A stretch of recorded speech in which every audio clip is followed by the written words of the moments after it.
نو هارون رشید رحمه الله دغسې بادشاه شروع کړ.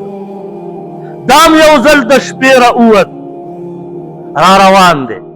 ګشت کوي او په یوازې ګرځي چې اوی کته یو بوډۍ زنانه ده او کټوۍ باندې کړې او ټکه شپه ده. هارون رشید رحمت الله علیه ورراغی چې داسې ناوخته ټیم کې څوک کټوۍ نه پخوي،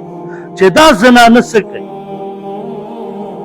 چې ورغی یو بوډۍ زنانه ده او ورته عرض کوي چې ای سړیه، ته چې هر څوک یې زه دې نه پېژنم، زما خاوند وفات شوی، زما یو څو بچي دي دا جاړي او ما ته وایي چې مورې روټۍ، حالن کې روټۍ نشته، تش اډوکي مې وله په اوبو کې اچولي، هغه مې ورپسې کړی چې دې له اطمینان ولري.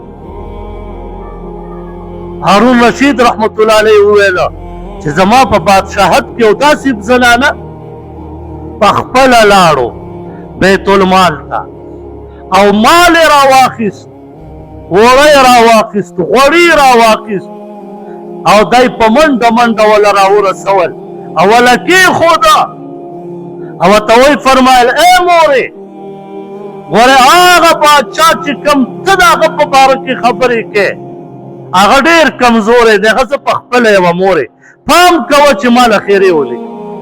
زما والا خو چې د ورځې یم راشي 2 ګاډي مخکې او 3 کې شاته ته به ورسره میلاو شې، ته به وله د خپلې علاقې فریاد وکړې، ته به وله د خپلې علاقې د غریبانو فریاد وکړې چې ته ورسره میلاوېدی نه شې چې 2 ګاډي مخکې او 3 کې شاته 10 ټوپکو واله ورسره به